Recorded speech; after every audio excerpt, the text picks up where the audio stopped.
What's up, boss? You believe that? Of all the hold on. Oh no. Do you believe that? They should offer him $100 million today for the next 3 years. It's a 9-win season for me. And I'm about to get comfortable in a minute. I got receipts. I know who they are. All recruits. I'm not hard to find.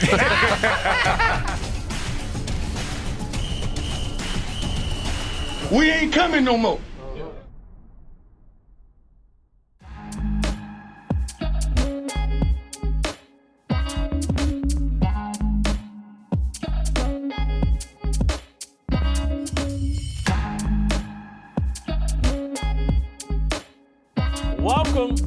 Welcome to Fearless with Jason Whitlock. I am Jason Whitlock, your host.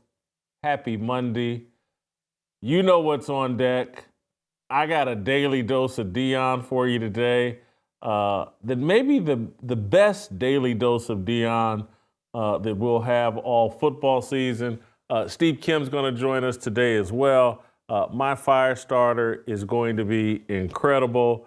Wow, am I excited for today. I've been filling up on my first cup of coffee to get me all jacked up and excited for today. I hope you guys are supporting First Cup. Today's episode is brought to you by First Cup Coffee, a Christian-owned Patriot coffee company that stands for core values, family, and building community across the nation. First Cup's freshly roasted beans delivered in ground or whole bean texture, pods, and bulk.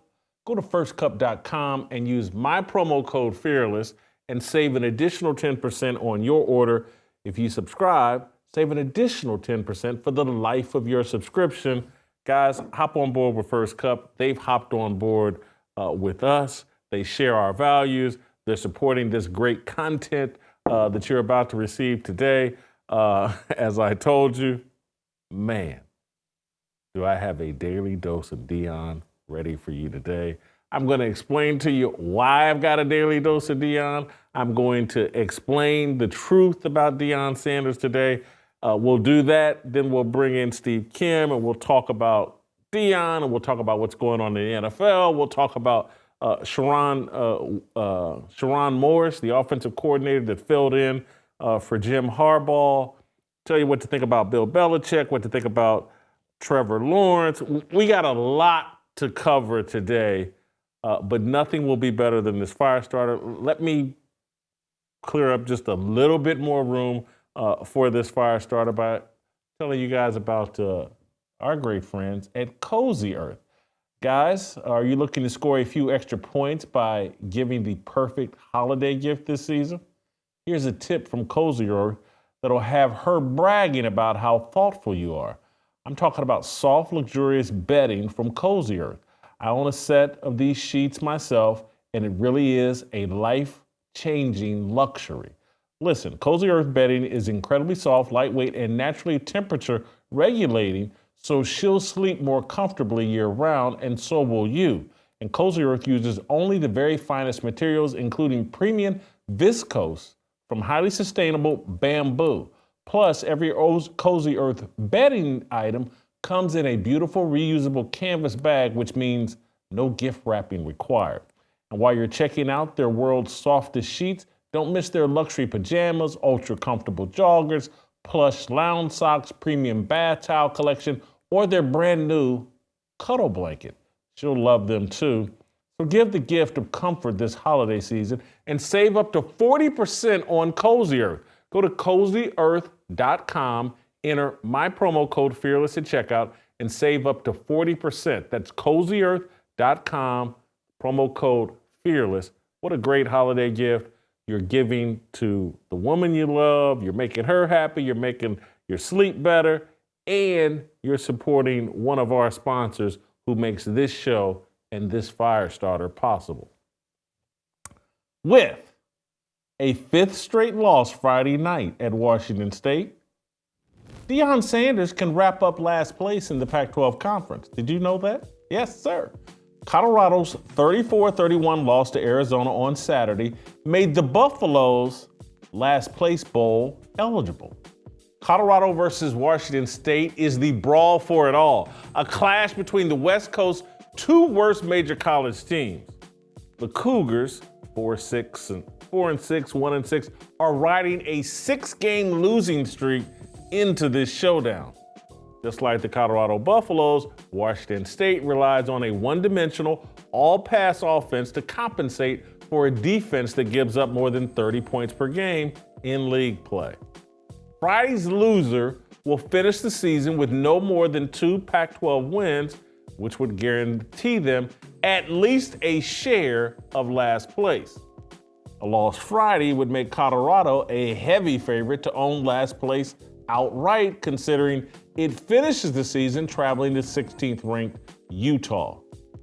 The Coach Prime miracle turnaround in Boulder has a good chance of landing in the exact same spot as Karl Dorrell's last Colorado team, looking up at every other team in its conference.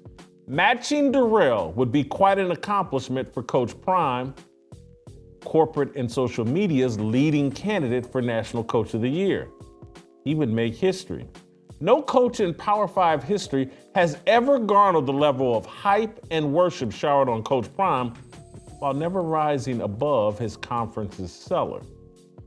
Based on Colorado's 3-0 non-conference start, which included a season-opening upset of TCU, sports pundits argued Sanders should be the next coach of the Dallas Cowboys, offered $100 million by Colorado, and the top choice to replace Jimbo Fisher at Texas A&M. Do me a favor, Justin. Play that Daily Dose of Deion open we got again. Play that again right now. Of all the hold on. Oh no. Do you believe that? They should offer him $100 million today for the next 3 years. It's a 9-win season for me. And I'm about to get comfortable in a minute. I got receipts. I know who they are. All recruits. I'm not hot to find.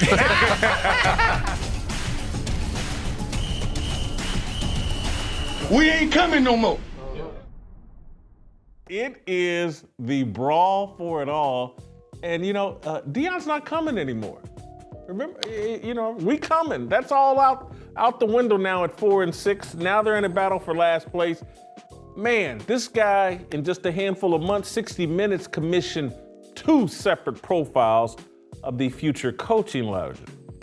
Coach Prime started the football season demanding that members of the media believe in him and blustering about, I got receipts on everybody. Well, today he's bunkered down in Boulder trying to figure out how to avoid a loss in the aforementioned last place bowl. As of today, Vegas oddmakers favor the Buffaloes securing 12th place in the Pac-12. Dion is getting 5 points this Friday night. What will the media establishment do Friday night if Coach Golden Calf locks up last place? Well, I can tell you what they will not do. Tell the truth. Colorado's fall from media darling to the bottom of the Pac-12 standings is of no real surprise. At no point during Deion's 11th month tenure as CU's head coach has he conducted himself in a manner that will produce consistent winning at the major college level. From day one, when he filmed himself telling the existing Colorado players to hit the transfer portal and boasted, I'm coming, he has ring-led a circus. Dion Sanders has been far more homie to clown than the second coming of Bear Bryant or Eddie Robinson. The Louis Vuitton recruits he brought with him from Jackson State, quarterback Deion Sanders, two-way player Travis Hunter, and safety Shiloh Sanders, they significantly upgraded Colorado's roster. However, Deion has undermined those upgrades with a chaotic, distraction-riddled culture. He leads the most penalized and undisciplined football team in all of college football. When it comes to penalties, the Buffs rank 133 out of 133 teams. They average 9.5 penalties per game. That's 4 more than a year ago. When you stuff your sideline and locker room with rappers, celebrities, and media grifters, it should come as no surprise that your team lacks focus and discipline. When you combine a circus atmosphere with a peewee coach / helicopter parent piloting the team, you create the perfect scenario to wind up as the Pac-12's bottom bitch. All season, despite an inexperienced offensive line, Coach Prime has insisted on a pass-heavy, everyone out in a pattern offense intended to make his son Shedeur a Heisman Trophy candidate and first-round NFL prospect. The scheme has produced more sacks, 12 more sacks, than offensive touchdowns. When it comes to sacks surrendered, CU ranks 132 out of 133 Division I teams. Coach Prime's desperate attempt to elevate his quarterback son has also required all-world cornerback Travis Hunter to see extensive double duty. He's averaging more than 100 snaps per game because he moonlights as Shedeur's top receiving target. I know, I've heard it all season. I can hear the Deion worshipers in the comments, in the chats right now. You're too hard on Coach Prime. The Buffaloes only won one game last year. What did you expect? Here's what I expected. I expected the media to do its job and provide context for sports fans to properly evaluate the miracle in Boulder. 4 victories is not a miracle in Boulder. It's standard. In 7 of the previous 8 seasons before Coach Prime, Colorado won at least 4 games. Last year's 1-win season was an aberration. If you look beyond a single season, you can make a compelling argument that the program Jed Fish inherited in Arizona was in worse shape than the one Deion inherited in Boulder. Plus, no Power 5 coach before Deion has ever been authorized to run off his entire roster. Deion is a mercenary coaching a group of transfer portal mercenaries. He's not leading a miracle revival. He's running a demolition derby. The goal isn't to rebuild Colorado football. The goal is to burnish a brand that profits Deion, Shedeur, social media influencers, and television networks. The miracle in Boulder is really the next iteration of MTV's Real World Boulder.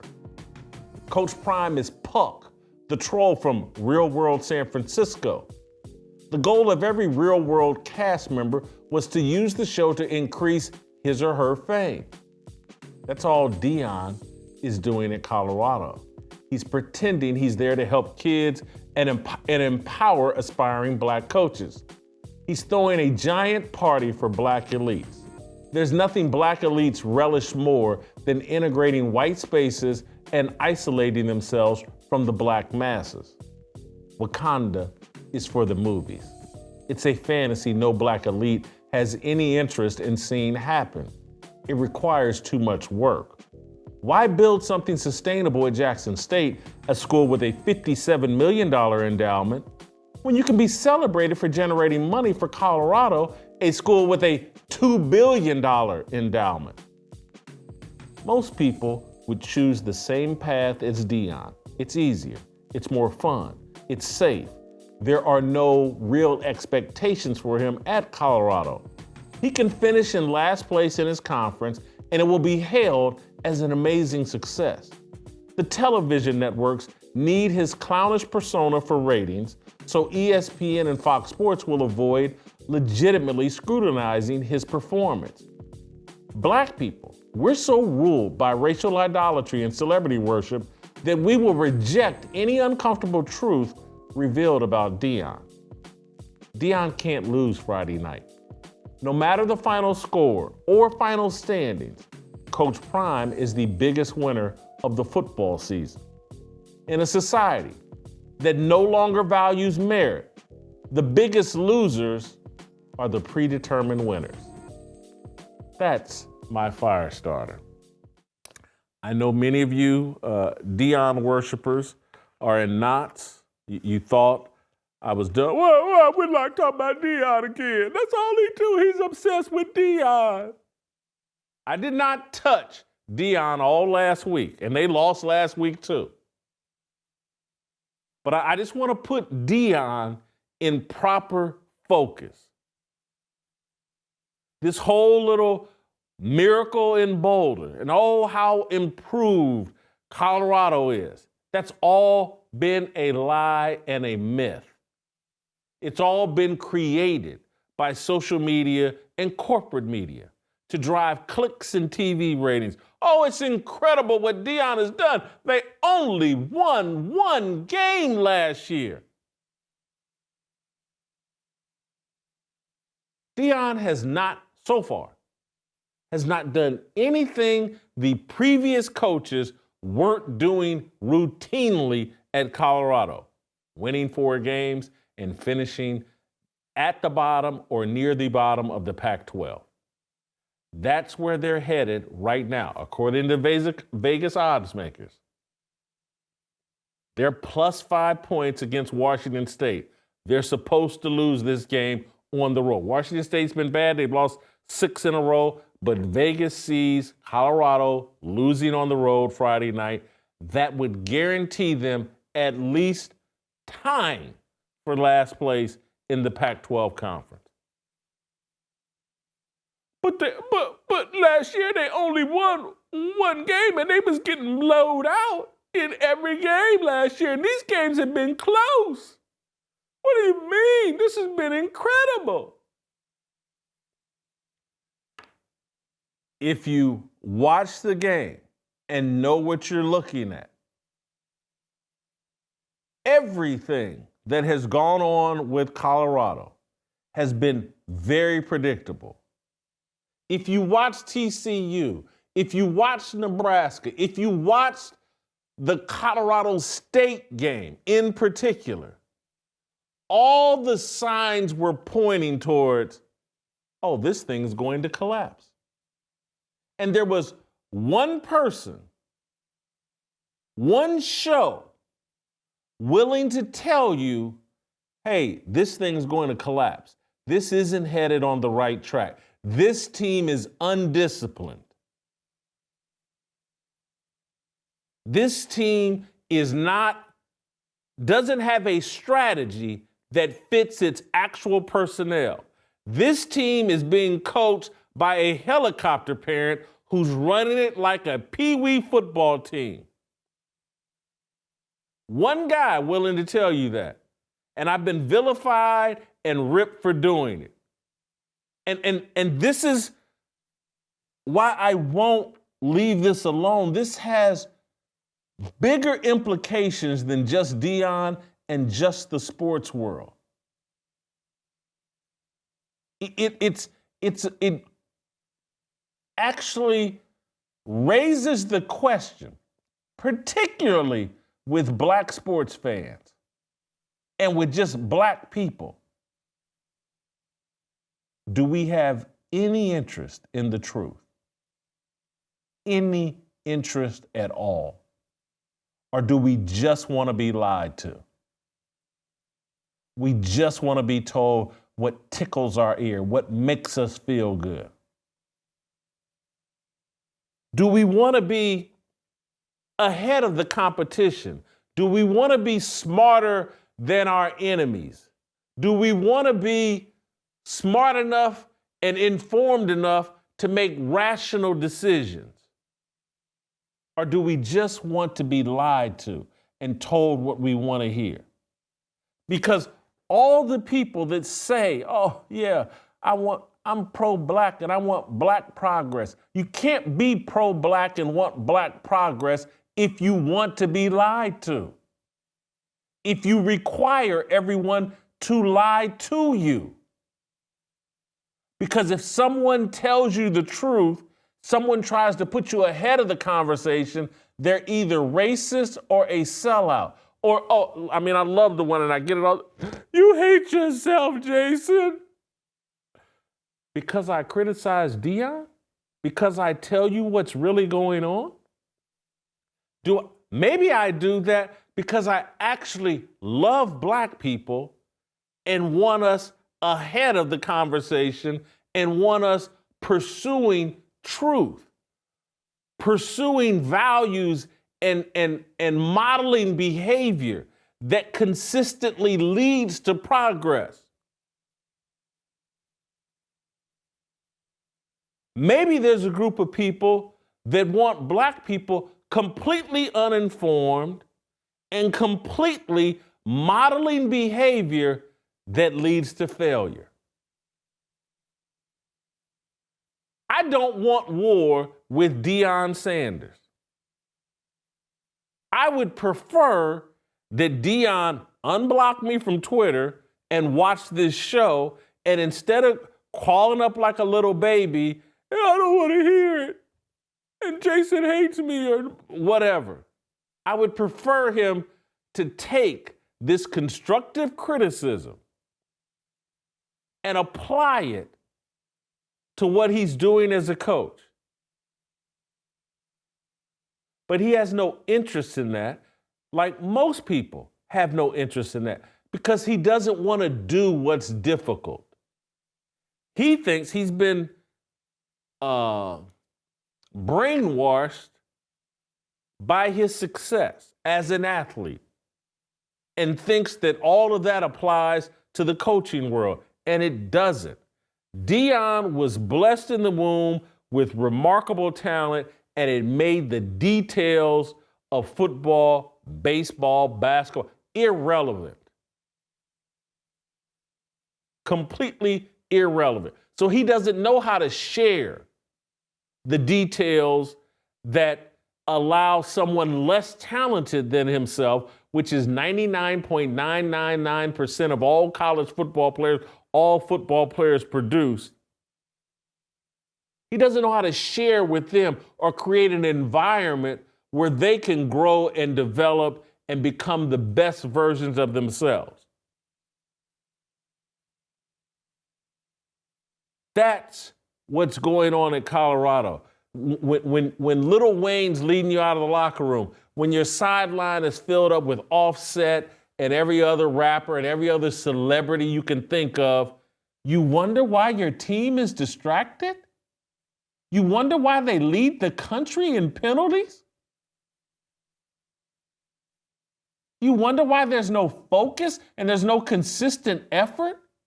You've invited the circus to your sidelines and your locker room.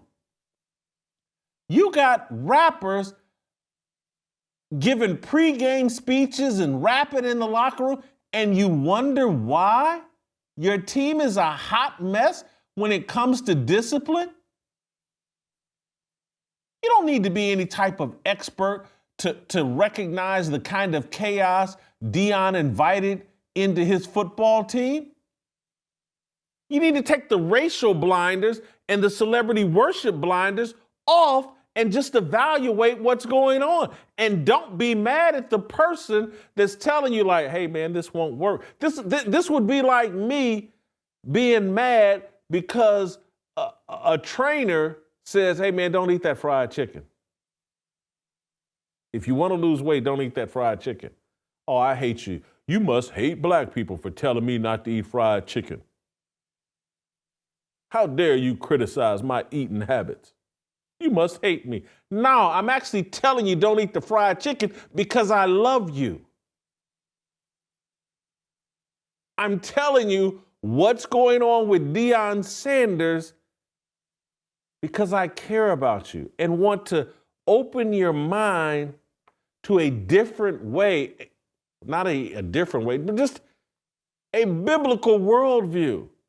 It has a track record of success like no other worldview. It can fix your problems. I'm using that worldview to fix a bunch of my problems, and I have a bunch of them. I'm not asking you to do anything that I'm not doing myself. But you have to have an interest in truth. You have to have a sincere interest in applying a biblical worldview. You have to be real with your relationship with God. And that's not me painting myself as some perfect person. I am as flawed or more flawed than everybody listening to this show. I'm just real with myself. And at some point, as black people, we have to be real with ourselves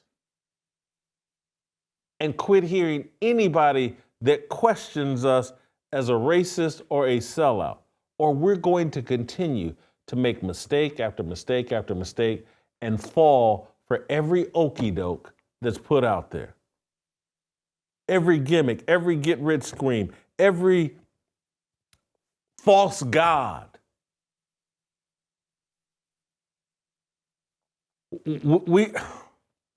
This thing with Dion, everybody that knows anything about football could see where this was headed and is headed.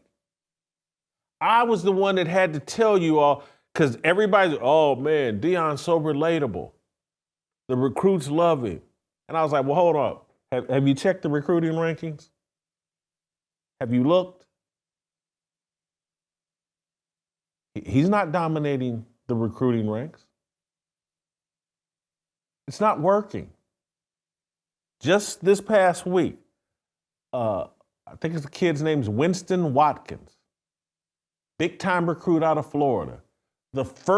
He is the first player that ever committed to Dion at Colorado. Now, he's a 2025 recruit, but in December of 22, being from Florida, he committed to Dion in Colorado.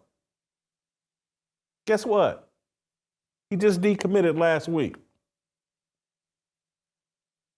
He can see where this is headed. Anybody with a brain can see where this is headed. This is all about Sherrone Sanders, Dion's son, the quarterback. And when Sherrone is done, so is Dion. And Winston Watkins is like, well, I'm out of here. Let me go someplace else where it's real, where it's not a circus, where you can actually be put in an environment where your skills and talents are developed for the NFL and the next level. They're not developing anything. And I'm even talking about Sherrone. This all pass offense, no one in to help the offensive tackles or the offensive line pass block. Sherrone's getting the crap beat out of him. That's on Dion. When daddy's the coach and he loves to see the ball in his son's hand and he loves what his son says about Dion, that's what happens. That's why you run an offense that's all pass. No one helps the offensive line. You send 5 guys out in a pattern on every play. That's daddy trying to say something about daddy. You're mistaking it as if Dion's, I'm just trying to put my son in position, trying to elevate my son. No, he's trying to elevate Dion by elevating his son. This is, and I'm about to push another button. I don't care, just facts. This is, if LaVar Ball had coached his sons in college, this is what it would look like. Dion is nothing more than LaVar Ball with someone foolish enough to give him $5-6 million to coach their team. And you know what? It's great. Oh, look how much money they're generating in Colorado. The games are sold out, and look at how much merchandise there's moving.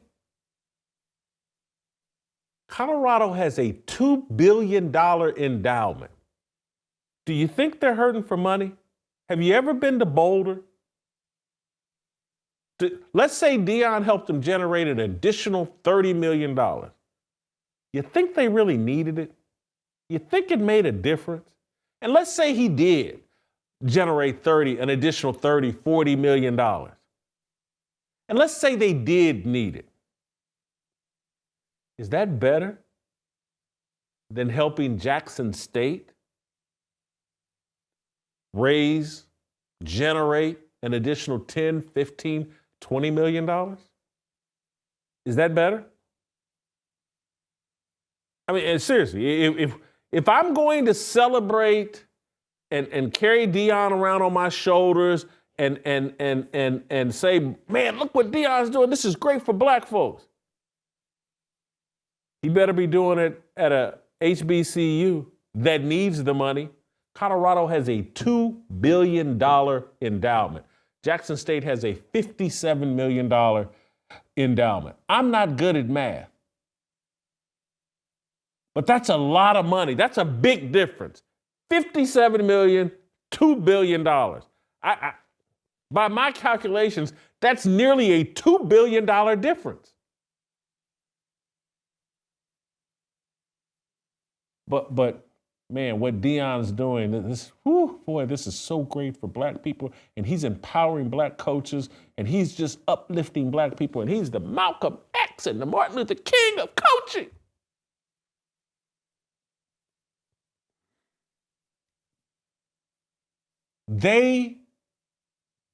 I don't want to use that word.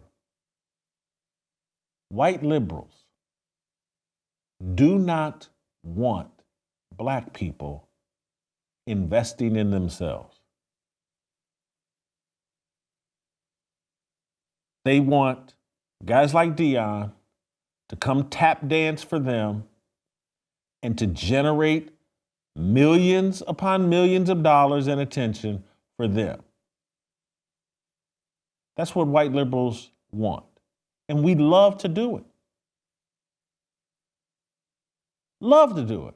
And we'll take $6 million a year, love it. I was only getting, let's say he was getting $1 million at Jackson State. I'm not going to work through those problems. I'm not going to make any sacrifices for an HBCU, or there's a limit to the sacrifices I'm going to make. And it's about a 2-year limit. That's how Deion was there for 3 seasons, but he was basically there for 2 years. And Deion wanted to get someplace where his sons would be comfortable with their big gold chains and Rolex watches and Rolls Royces that they're driving around campus. You couldn't do that at Jackson State. Too poor, too crime-ridden, can't floss the way you want to. And Deion loves to floss. His sons love to floss. Shedeur drives a Rolls Royce. If he had done that at Jackson State, might have got popped. Somebody gonna snatch one of them chains off of him at Jackson State. So let me move my kids to one of the whitest places in America, one of the richest places in America where it's perfectly safe. I'm done making any sacrifices on behalf of black people. See, when you're unwilling to make any sacrifices, don't complain about the results you get. Don't do it. Don't. No one wants to cry a river for someone that doesn't want to invest in themselves, doesn't want to make any real sacrifices for themselves, wants everybody else to carry the load. Hey, you owe us this because of reparations. People don't want to hear that. Deion's in the last place bowl Friday night. I'll be watching. You'll be watching. We'll see if Deion has made any real significant improvement at Colorado. He's not winning the recruiting wars. The 4 victories they got is right on course for what they had been doing before Deion got there. You can talk about last year all you want. Let's expand the data.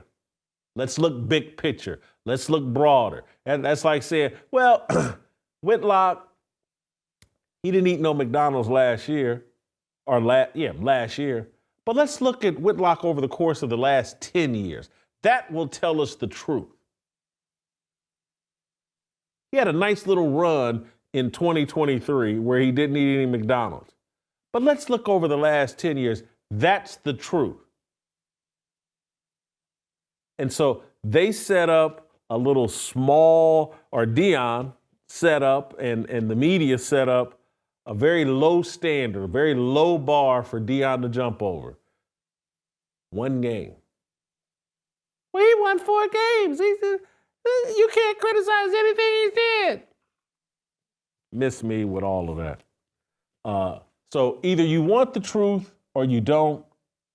If you have no interest in the truth, or as Jack Nicklaus says, if you can't handle the truth,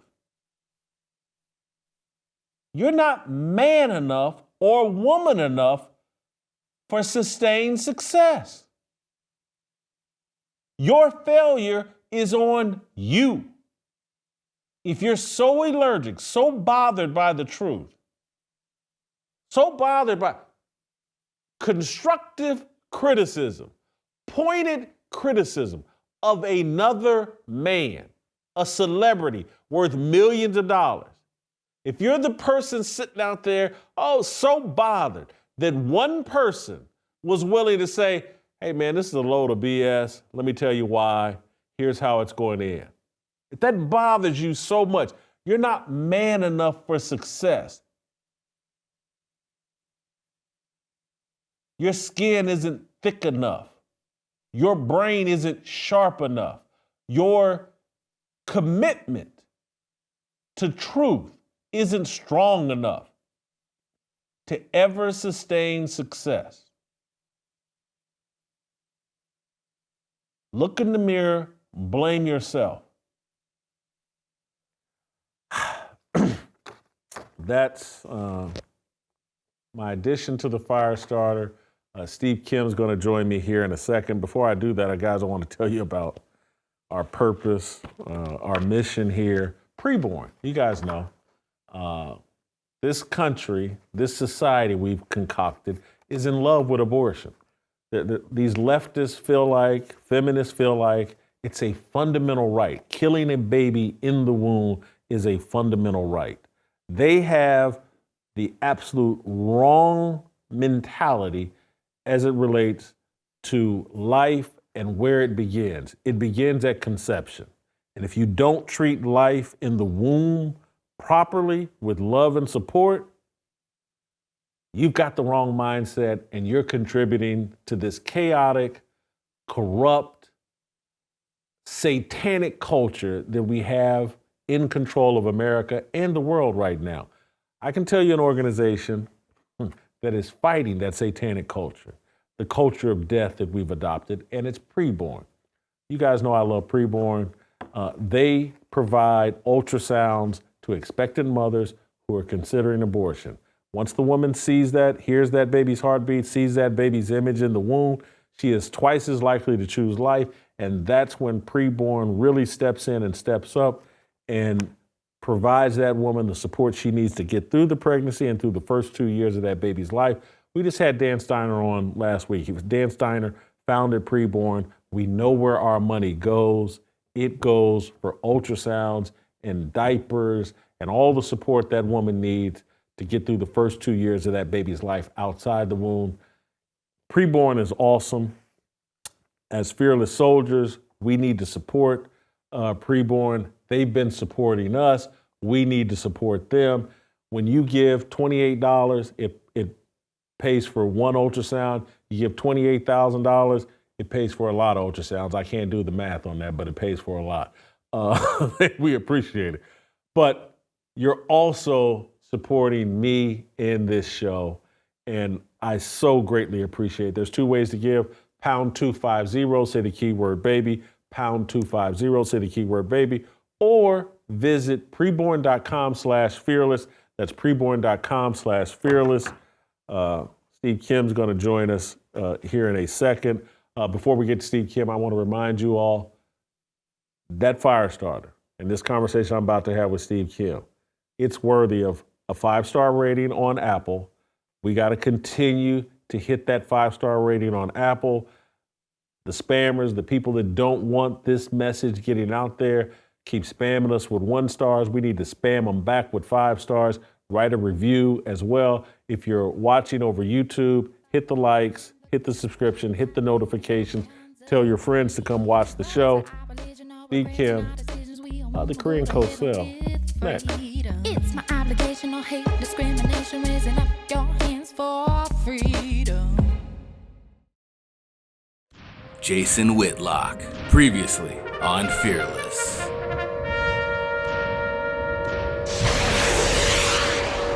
You know what God wants from me?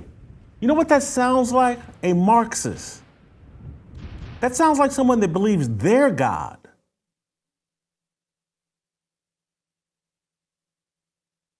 It's almost like I haven't lived these 56 years. This other person, they know what's for me and what God has for me. Really. And it's to talk politics because World War III is coming. Really. If World War III is coming, we need Jesus.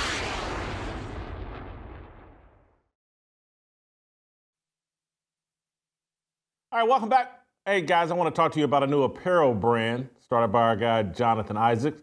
The sports and lifestyle apparel industry has been dominated for years by companies with woke agendas, companies that use your dollars to push ideologies you don't agree with. Unitus is the alternative.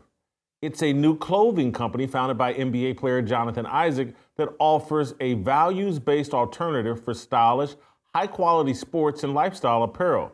But it's more than cool clothes. Unitus is a growing community and movement bringing people together in support of traditional values like faith, family, and freedom. When you shop Unitus, you're building an alternative economy that is necessary for the future of our country. Later this month, Jonathan is launching his first signature sneaker under Unitus called Judah 1.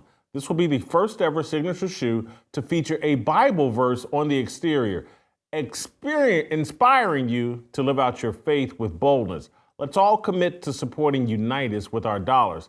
To shop Unitus and sign up for exclusive access to the Judah 1 shoe, visit weareunitus, that's UNITUS.com. That's weareunitus.com. Make sure to use our promo code BLAZE and the number 1 for free shipping at checkout. That's weareunitus.com, promo code BLAZE1. Not one spelled out, just the number 1. All right, time for a little Korean Coast Sale. 모두 다 빨리 박수 쳐 기다리지 말고 서둘러 Reason that I'm back is to feed you raps when I see that you are 배불러 So fly Okay, Coast Sale, I just finished ranting and raving about Dion Sanders and giving you all my daily dose of Dion Sanders. No one's talking about it but me. I'm going to force people to talk about it. Dion is in a battle for last place Friday night. The last place bowl in the Pac-12 will be decided Friday night. Washington State versus Colorado, or Colorado at Washington State. Dion's getting 5 points. They're favored to finish last in the Pac-12. Your thoughts, would a last place finish in the Pac-12 stop all the talk about this miracle that Dion put together in Boulder? Well, first of all, I want to say this. I got to give you credit there, old Whitlock. You, unlike all those people that supposedly supported Dion, who really made this a cultural movement, right? Black power. It's funny how they haven't really kept up on this. They haven't kept on progress. They no longer care. They're no longer peeking in. And this is an interesting game because Washington State and Colorado have something in common. They both peaked in September, but only one team was the story of the month. Now, here's what I find interesting about how the Dion Express has come to a screeching halt as I'm reading your column earlier. Is this kind of like Studio 54? You know, like they were the hottest club. You wanted to be there. Everyone was dying to get in. There was a little bit of debauchery of different kind. And it was a hot place. You wanted to be there. But then all of a sudden, it was over. Now, I will say this. Studio 54 actually may have been more fun if that's your kind of stuff that you like. And it may have had a longer run. So then I got to thinking, in terms of fashion, what is this Colorado run of 2023. It's going to irk some people. May irk you, Jason. The Coach Prime phenomenon in Colorado, it is the Malcolm X hat and gear of the summer of 1991. Do you remember that? Of course. I remember as just a suburbanite, a crouching tiger in Montebello. I remember all the brothers wearing an X hat. And I was like, wow, what's going on with the number 10? Is it Super Bowl 10? Is it Bo Derek? What's going on with the X? They're like, no, it's Malcolm X. I was like, oh, okay. And I thought it was a great cultural movement. Why did it ever stop? And then the movie came out a few years later. And I've always said, well, wait a minute. If you really think Malcolm X made this much of a cultural impact, and I really think he's one of the more important people of the past 50, 60 years in American history, I find him to be fascinating. Why did anyone ever stop wearing his stuff? To me, his words are more relevant than they are today. The difference is with Dion, maybe it wasn't, maybe it isn't. But I just find it really interesting that some of the shows that made it a point to cover Dion daily, excluding this one, funny they've stopped. I love the Malcolm X analogy. There's a picture of me on the internet wearing a Malcolm X hat, I believe, in 1992 or 93. Yeah, there it is. That was me. That picture comes from, I was a columnist at at the Ann Arbor News at the time. And I wrote a column about what would Malcolm X think about the Fab Five. And they took a different column mug picture of me wearing the Malcolm X hat. Or maybe I did a review of the movie and but anyway, that picture's from me at the Ann Arbor News. That's in the early 1990s, very early 1990s. I was caught up in the fad, Steve. Jason, I will say this. If that's in 1993, you actually wore your stuff a year or two longer than most people. But judging by that shirt, you went to Chess King, didn't you? I know a Chess King shirt when I see it. I put a lot of stuff on layaway in the early to mid-90s at old Chess King at the Montebello Town Center. Now, Jason, be honest. We can all admit it, our sins and our errors. Yeah. Did you wear cross colors? Did you wear cross colors? Absolutely. There were there were some green cross color jeans I had on with that shirt when that picture was taken. I was into cross colors. Jump. You remember that song? Yeah. Oh, crisscross. Sad ending for them. Yeah, crisscross. Yeah. Oh wow. Look at that. Look at that. Looking quite angry there. That's a penitentiary glare. Every black man has a penitentiary glare that they take in a picture. That was yours, right? Yeah, I see it. Ooh, scared the hell out. I think this is, I honestly think this is back during the time when I used to cut my own hair. Because that box just. Yeah, I can tell. I can tell. So can I. But let's quit taking me down memory lane. Let's go back to, I don't think what bothers me most about the media is we don't see it as our job to inform anymore. It's to cheerlead and or demonize. Yes. It's not to inform. And so everybody had a chance all year to inform people about what was really going on at Colorado. And most people passed on that and just chose cheerleading. And we've all bought into this narrative. Oh, this is incredible. They won one game last year, and no one widened the lens and said, well, 7 of the last 8 seasons before Dion, Colorado won 4 or more games. Let's put this one season of utter failure isn't the standard.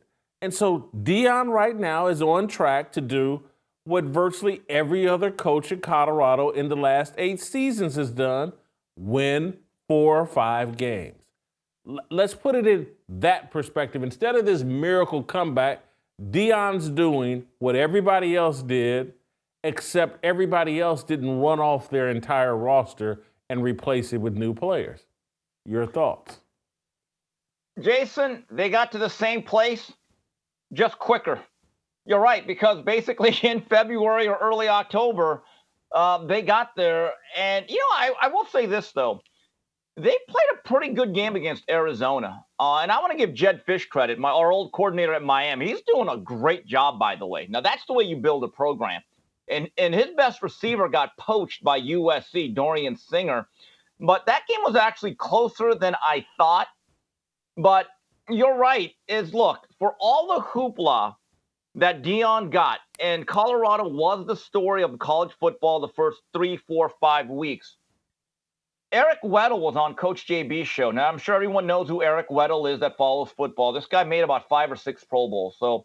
And he also coaches now in the San Diego area. His team just won their first playoff game. Congratulations to him. And he made a point on today's show with Darnell or Smitty and Coach JB. He said, guys, this has to be talked about. They've only won 4 games. They won the same amount of games as last year. Like, we have to be honest about this. It's the exact same point you're making, and that's from a guy that played at a very high level of football that is now teaching and guiding young men.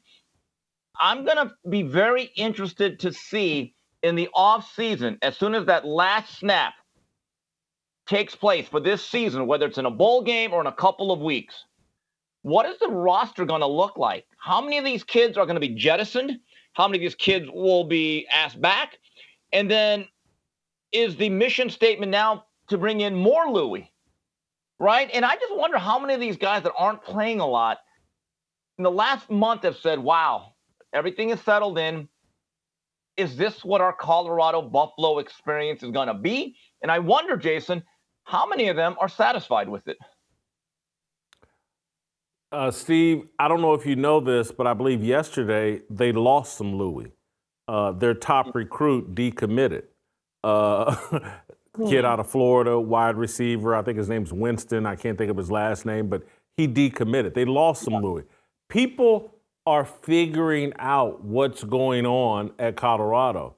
It's not a long-term plan. It's a get Shedeur to the Heisman, get Shedeur to the NFL or bust plan, and then Deion's out of there. And so I don't see them having a great recruiting class coming in. It hasn't been ranked that way all year. Now one of their top recruits has just bounced and decommitted on them. The shine is coming off Deion, and to me, it's not remotely surprising.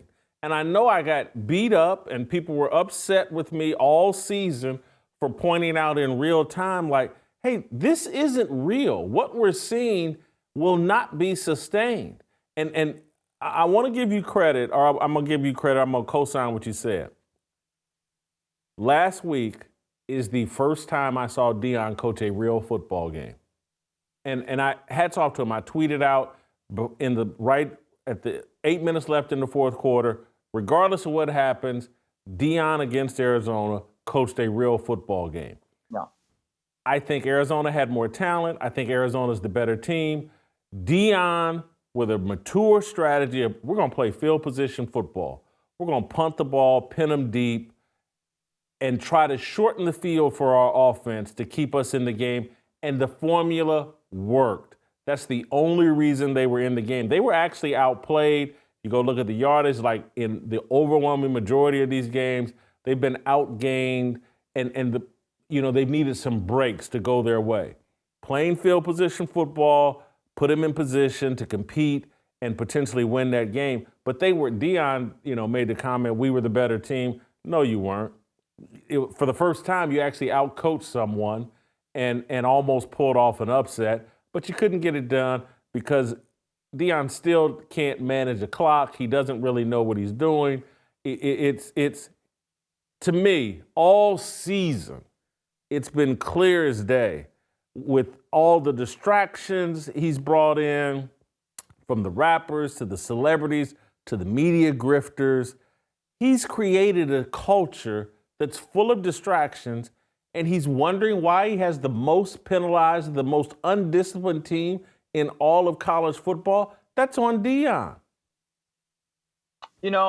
Jason, what's interesting to me is I want to ask you a question from a player's perspective. Young Jason Whitlock, 87-88, the Orlando Pace of the MAC. okay, dominating that side, providing protection like Fort Knox at the gates. But let's say there was a transfer portal, okay, and you had offers to go to a pretty good Big Ten program. That would be, to most people, a cut above going to any MAC program. Wouldn't your mindset be that if I'm going to leave everything at Ball State, it has to be to a better program? Because here's the thing about doing the transfer portal. If you're going from one P5 school to another, Jason, unless you're specifically looking for NIL, for the most part, most guys don't get that. That's the truth. Don't you actually want to go to a better team, though, along with all of that stuff that comes along with going to another program and university? You do want to go to a better team, Steve, but I do want to correct you. At these Power Fives, everybody is getting something, NIL. Something. Okay. I think the Utah team, every scholarship player got a new truck.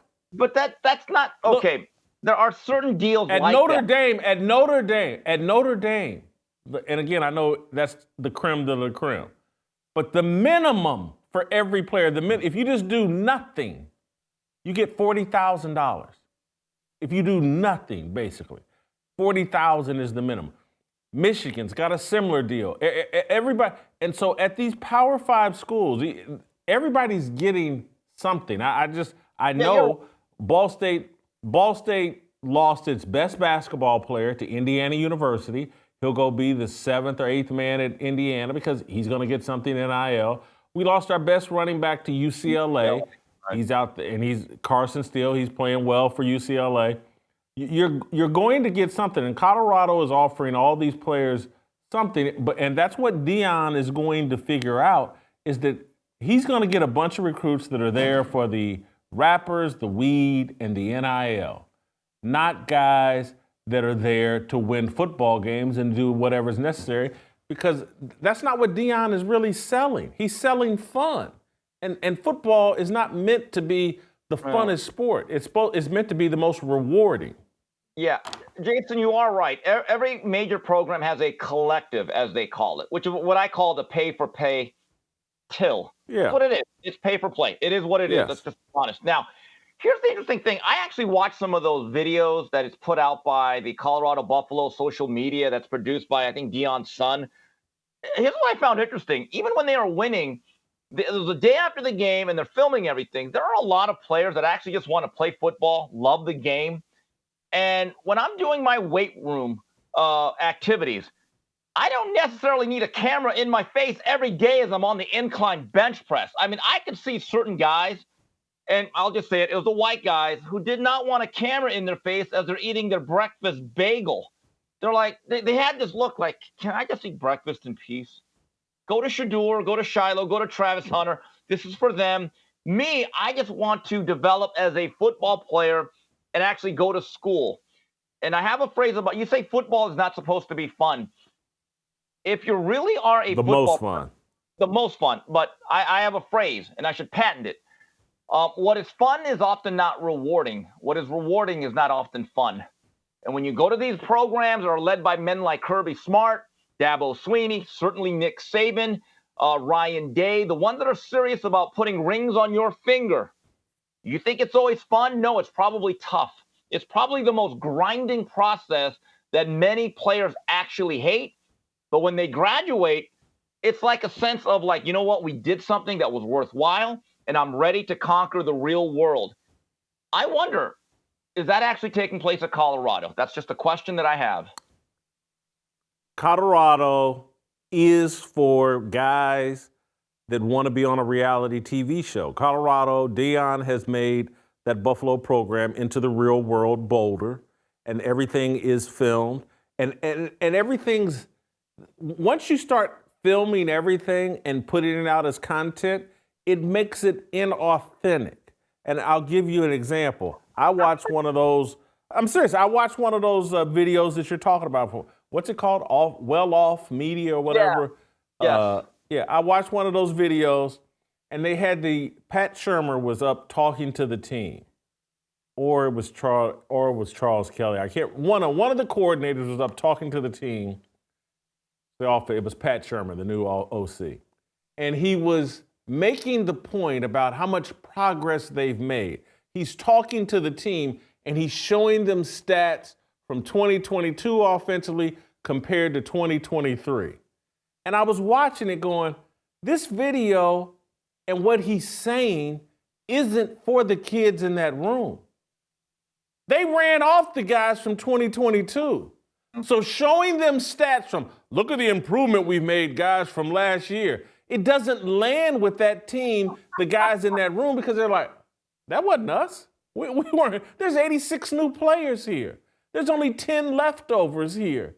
Those stats from last year, we didn't improve on that. This is an entirely different group. The video was put out to speak to boosters and fans and recruits.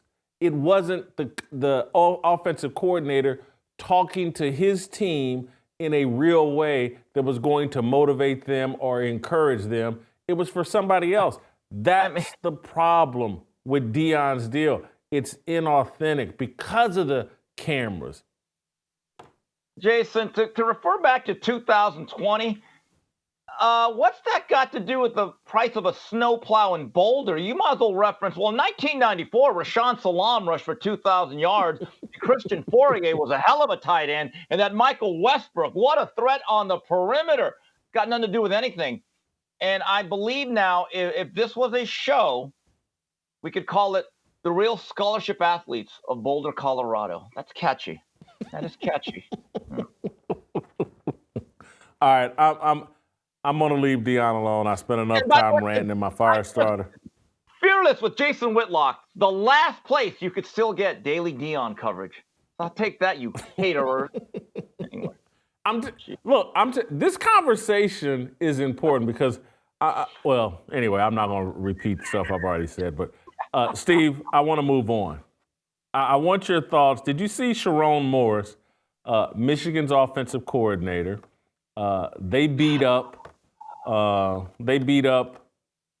Penn State, run it down their throat in a very impressive victory. No Jim Harbaugh, he's not coaching. Sherrone Morris back in the head coaching spot, filling in for Jim Harbaugh. Let's listen to his comments post-game. First on the win, to say that this has been a crazy 24 hours for your guys, to win on the road in this environment when there were doubts.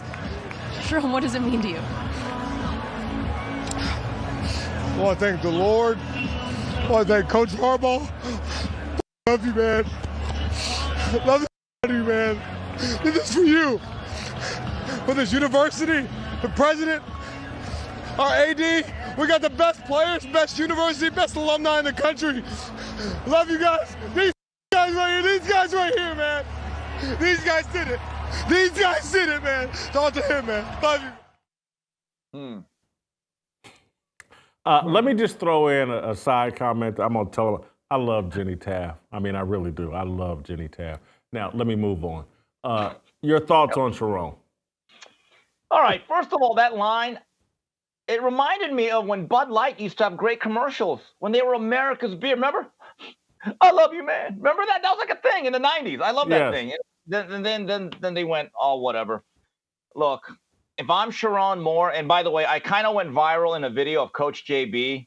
Coach JB was no fan of this. He wanted no more of that behavior. I don't know. I would have been laughing at the coaching of James Franklin. I wouldn't have been crying. I mean, look, I love Jim Harbaugh. The man, if I'm an assistant at Michigan, I would love Jim Harbaugh too. Maybe my slanted eyes would have a couple of tears coming out like Iron Eyes Cody. But when I watched that game during Football Palooza, I just kept thinking, James Franklin, with the way he managed that game for the Nittany Lions, should get a game ball from the Michigan staff. I was laughing at how bad and inept he was in managing that game and his lack of basic arithmetic. But as for the emotion, did I roll my eye? I did. I was like, oh, God. Okay, Jenny, go to Blake Corum. Go to Blake Corum. This is kind of bad. Can't lie. I'm going to throw a curveball here. I liked it. I liked it. I did. And again, I'm not a fan of men crying publicly or whatever, but I just feel like that was real. The things I've seen I made fun of Randy Moss or Ryan Clark or Kirk Herbstreit.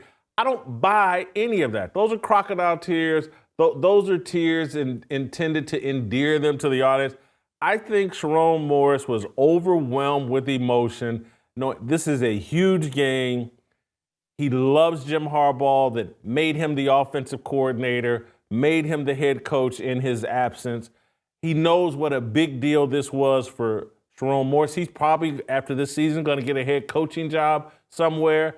And he's just overcome with authentic emotion, like, what a spot Jim Harbaugh put me in. And I'm so glad that I could deliver for him and for this university that's put me in position. I'm going to get to realize my dreams. That young man's going to be a head coach in major college football somewhere next year. I don't blame him for being overcome with emotion. I don't necessarily disagree with anything you said. Okay, but let me just get this straight. Did Jim Harbaugh die or something? Is he on his deathbed? No, he's watching the game at the hotel conference room. If he was dying and he was like a Lou Gehrig situation, yeah, I get it. But I guess, look, Sherrone Moore is a really good young coach. You're absolutely right. He's on his way up. But let's keep this into perspective. Jim Harbaugh only got suspended. He did not get diagnosed with a terminal cancer here. Come on. I got it. But when you pour your life into something and they're fighting for a national championship and they feel persecuted, I get where Morris is coming from. I get why the whole team's overcome with emotion. And that's why they just jammed it down Penn State's throat. They were fired up and motivated. Steve, I want to switch to the NFL. Deshaun Watson. Possibly the most impressive person on Sunday. Completes, I think, 14 straight passes in the second half.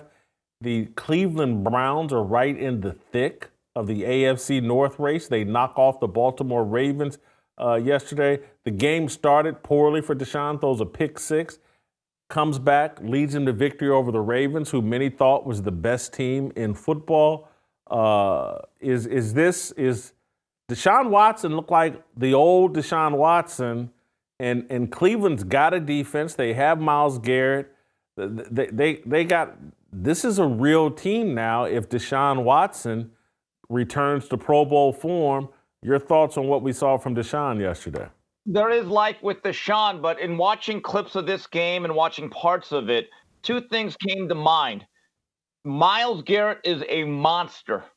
When you start having discussions about who's the best pure football player in the game, I think that guy was chasing down Lamar Jackson. The other thing is, as much as I've liked Lamar Jackson's progress, I thought yesterday he took a couple steps backwards. He was very, very loose with the football, got bailed out by the referees a few times. His red zone play, I was like, geez, Lamar, just let a play die, why don't you? But the Browns are for real because they have some real talent on the outside still. And Kareem Hunt as a running back seems to still have his legs. He made some key chain-moving runs in that last drive. And if Deshaun can be a reasonable facsimile of what he was in Houston during their playoff days, this team's going to be a tough out week after week. No doubt about it. Now I just remembered who the other guy was that got my attention. I think pairing Myles Garrett with Zadarius Smith, yes, has been a huge deal for the Cleveland Browns. There's another team that we'll get to, the San Francisco 49ers, pairing Nick Bosa with Chase Young, I think is huge in the NFC. This combo in Cleveland, I think, puts them in every game the rest of the season. And if they can get this type of high-quality performance from Deshaun Watson, maybe Cleveland gets what it paid for. They wanted to have the best quarterback in the AFC North. Now, with Lamar maybe taking a step back and Kenny Pickett just being okay, maybe now it's a battle between Deshaun Watson and Joe Burrow. who also had an interesting Sunday. I want to move on to that game. The Bengals lose to the Houston Texans. What do you think that game was about? The emergence of rookie C.J. Stroud, or the Bengals taking a step back and being pretenders? No, I think the Bengals are going to be fine. But, Jason, throughout much of this game, you take away one throw, bad throw into the flat for an INT. It was clear the best quarterback on that field in Cincinnati was the rookie, C.J. Stroud. This guy's already elite. I'll say it right now. I'm not saying he's never going to have a slump or have a bad game. His ability to anticipate throws, throw on time, throw with touch and precision, and to have the command that he does, I am thoroughly impressed. And Houston, you have no problems. I think you have your head coach. That's a real leader, DeMeco Ryans. He's my coach of the year right now. That young man is my offensive rookie of the year. I actually argue he might be in the MVP race. And Will Anderson is a building block on defense. I love the future of the Texans. And that guy right there, he's not just a good young quarterback, Jason, he's already one of the best. I'll say it right now.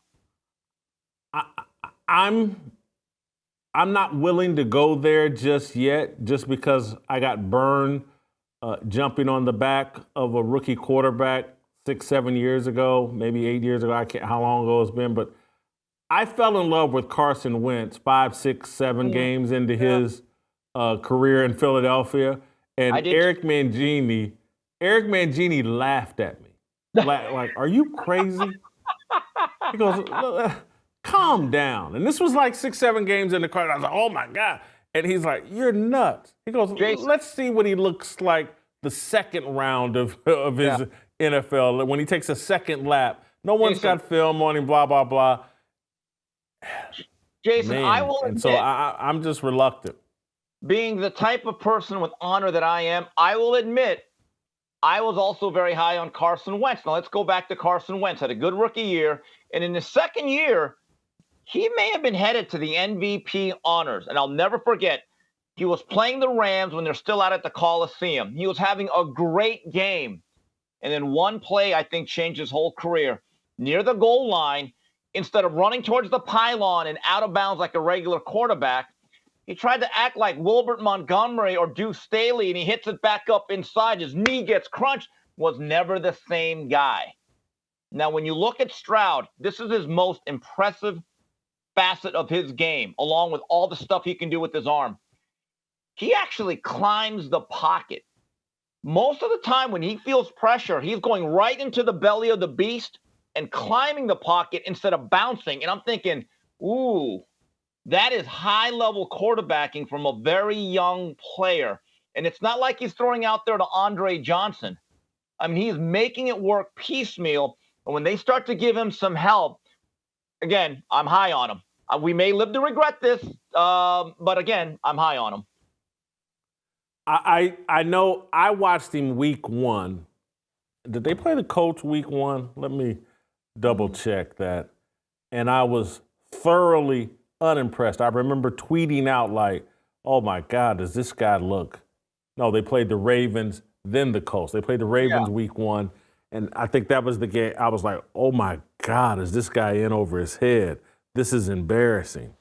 And boy, have I been proven wrong. And you got to credit their coaching staff. You know, whatever DeMeco Ryan, his offensive staff, the environment they've created, pretty impressive what they've done and how fast C.J. Stroud has developed. Maybe it was the Colts because his numbers. Jason, go back to last year's. Yeah. Jason, go back to last year's college football semifinals. 2 great games. What C.J. Stroud did to a loaded NFL Georgia defense, and I was kind of, I didn't know if he had the great leadership. I know Ohio State fans are a little critical. Even though they lost that game, as Ryan Day, I thought, got way too conservative on the last set of downs, I came away thinking, you know what, Stroud has something because he carved up an NFL-laden defense in the Georgia Bulldogs. Just go back to that game as a reference point. Steve, I want to move on to a team that I will never take seriously the rest of this season, and maybe ever again. but certainly the rest of this season. I was high on the Jaguars coming into this season. Every time I get real high on them, they embarrass themselves. And what the 49ers did to them this Sunday at 34-3, and Trevor Lawrence, who, everybody, Trevor Lawrence may be the best quarterback in football. Oh, he's finally delivering on blah, blah, blah. That dud he laid against the 49ers yesterday, I can't take the Jaguars seriously. And I'm now going to hop back on the San Francisco bandwagon and say that Chase Young paired with Nick Bosa is a problem that will not be solved in the NFC this season. The 49ers will represent the NFC in the Super Bowl. I'm making that pledge November 13th today. Those two defensive ends make it, no one's going to have a solution for them. But Jason, let's not forget the return of Trent Williams, future Hall of Famer, that's protecting Brock Purdy. And this has to be said, Deebo Samuels gives that Niner energy some juice. He brings them a certain energy on the end around and everything he can do as a Swiss Army knife. Look, Brock Purdy is who he is. He's a distributor of the ball. And when he has to do too much by himself, we saw the limitations.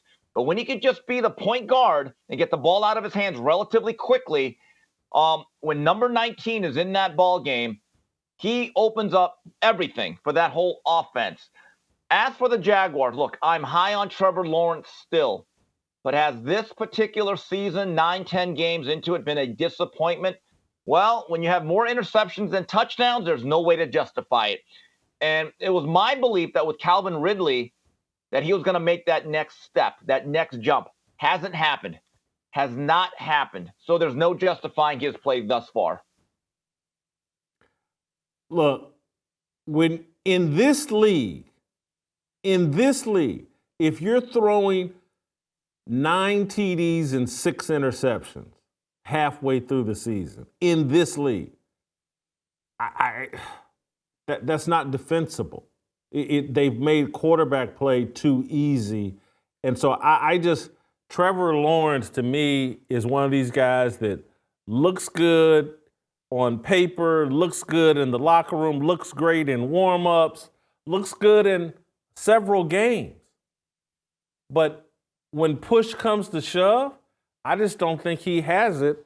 And correct me if Wait a minute. Let me stick up for old Sunshine here. Last year, they're down 20-something to the Chargers. Led them back, so he has a playoff victory. All right, that was pretty dramatic. He showed some special stuff after he dug them a hole, to be fair. I thought he was really good in Kansas City in that close playoff loss. Okay? He's a winner. I still remember as a true freshman, he led Clemson to an undefeated season and tore up a really good Bama squad in San Francisco. So if you look at his resume as a winner, now look, this touchdown to interception ratio, maybe I read the wrong thing, but what you read, you're right. It's not good. It is not good, but we're talking about a player who had a wasted rookie season with urban decay. Last year, I thought he made strides, and this year he's kind of tailed off. So let's hold off before we throw him into the junk bin here yet, Whitlock. Jeez. The knock, jumping on everybody's narrative about Urban Meyer really drives me crazy. Why? When people do that. But why? Because terrible. I think it's overblown. I think it's overblown. What? But you're out of your mind. He's the worst. He was Lou Holtz 2.0. He was not an NFL guy. Absolute circus there. And so, hey, let me correct you on, or let me help you on one thing. What you misread is he has 10 turnovers. You add in the fumbles, he has 10 turnovers and 9 TDs. Thank you, Whitlock. And that's too many. Anyway, so I do what I can. Let me move on to a final topic. We got about 10 minutes here, Steve. I want to talk about Bill Belichick and the possible crash landing of the Bill Belichick era. What a horrible game they played over in Germany. Both teams, by the way, the Colts and the Patriots. The Patriots kicked 2 field goals. Mac Jones is a disaster. They lose 10-6. Here's Teddy Bruschi talking about Bill Belichick. And anyway, let's play that. First, let me put my analyst hat on here and say, when you miss on a quarterback in the first round, this is what it looks like. This is what it looks like when you have a quarterback that you're trying and you think is the guy and you keep giving him every single chance. Maybe he'll turn it around and you miss. This is what it looks like. Now, my former Patriot hat I'll put on right here. When people talking about should Bill Belichick be fired midseason, listen, we are not the Las Vegas Raiders, and and that is not Josh McDaniels there, okay? You let Bill finish this out, Mr. Kraft, and then when it comes whatever draft pick you have at the end, have that meeting, and whatever you come up with what your decision is, whether he moves on or not, have it then. But that discussion is asinine. So, no way you fire Belichick, I agree. But do you think you move on from Belichick if you're Robert Kraft? Has the Kraft-Belichick thing reached its expiration date? It seems to, and by the way, the guy that Bill Belichick should blame for the way a lot of this is going is the GM. You know who the GM is, Jason? Bill Belichick. And I am an admirer of that man. He's one of the greatest who ever did it. He's on that Mount Rushmore. But I recently read a book from Seth Wickersham that detailed this 20-year run with Brady, the owner, and that coach right there. And it was very clear that at the end, as Belichick kind of jettisoned Tom Brady out of there was some growing tension between Robert Kraft and Belichick. So I actually don't think it's out of the realm of possibility that Kraft, who pays all the bills, says, you know what, Bill, you had a great run. It's over. There comes a time they had to shoot Old Yeller. They had to shoot Old Yeller. And by the way, that Patriot offense was so bad in Germany, I would have rebuilt the Berlin Wall and put them back on the east side of things. They were bad. But I want to defend Mac Jones in this regard. As horrible as he has been, and he looks broken, they're giving him no help, Jason. Look at that roster. They have the worst set of skill position players in the league by far. Now, that is not an excuse for that one throw in the red zone, okay? Because that looked like he was point shaving, to be honest with you. But a lot of this is on Belichick. He is not a victim here. He is his own perpetrator with the way he has drafted and constructed that squad. Yeah, I think that Belichick is a victim of his own success in terms of Belichick believes Tom Brady is an all-time great player, but Belichick believes he created Tom Brady, the all-time great player. And I think he feels like, or felt like, oh, I can do that with, if I can just get a guy to listen to me, same as I can do that with Mac Jones. And to me, from day one, rookie season, it's like, Mac Jones, that arm, no dice. It's not there. He doesn't have the tools. I don't care what you surround him with. You can give him Jerry Rice, Randy Moss, and Terrell Owens in the slot. Mac Jones is not the guy, and I think that was very obvious. I think it was obvious. He's not Brock Purdy. He was not the guy. I've never liked Mac Jones' arm. Didn't like it at Alabama. Don't like it now. Jason, not the guy. And Belichick needed to move on from him a year and a half ago. Jason, I'm going to sound like the Mac Jones defender, okay? But you know who? Yeah, Bill O'Brien is not happy with old Mac there, okay? But Bill Belichick is the guy. Mac Jones is stupid. Okay. And that's what he's looking at it like. You know how easy this is, you idiot? That's what Mac Jones is not any good, but go ahead. Okay, but again, and I say this as an admirer of Belichick. Last year, he decided that Matt Patricia should run his offense and guide Mac Jones. Ego. I don't want to talk about him on the Cincinnati. You want to talk? I mean, Bill, some of this is on you. It really That is definitely on him. That's ego. And so when you have that much success, Steve, you know, it's like me pulling up to a drive-through window at a fast food place. I mean, I just feel like I got this licked. I know exactly what I'm doing. I've had so much success in a fast food window that your ego just takes over. That's what happened to Belichick. I mean, there was a time when Belichick really was a savant. He seemed to be ahead of the game. But Jason, chart his last 7-8 drafts. He swings and misses more than Rob Deere and Dave Kingman. And yes, I'm old. I don't know any modern-day baseball players that strike out a lot. But, I mean, he's had one miss after another. I mean, on one end of the spectrum, you have my guy, Brad Holmes in Detroit. Oh, man, he's Tony Gwynn. He's just hitting all the time. You see that team Detroit's putting out? Good job, Dan Campbell. You look at New England, it's actually startling how bad they have been in drafting. So it's easy just to blame Matt Jones, okay? But he's not the whole problem here by far, Jason. He really is not. Would you want Belichick to be your next head coach, let's say if you're the Washington Commanders or any NFL team? Yes, under one caveat. I need a GM that's not named Bill Belichick. It's really that simple. It's really that simple. Yes, would I want him to that coach? Ain't gonna happen. Okay, then it's not going to happen then. Then it will not happen. Then it will not happen. Even if you get a GM, he's just going to be Belichick's puppet. Why would Belichick agree to have a boss at this point? Look, I can only go by past results, but really recent results. So if you're going to give your organization over to any man, which is fine, based on the recent success in drafting and acquiring players, you're going to turn over that ship to Bill Belichick, really, regardless of how many rings he has on his hands. Really, Jason. I don't see it. No. People can, okay, now how about this then? You can teach an old dog new tricks. Right now, he couldn't roll over and play dead in terms of draft day success. Now, the only way I allow Belichick to run my franchise is if him and Tom Brady reconcile and Brady says, you know what, I'll play till 50. Gisele's off my back. Now, they'd be like, you know what? Then I'll be like, you know what? I'm flexible. We'll talk about it. We'll talk about it.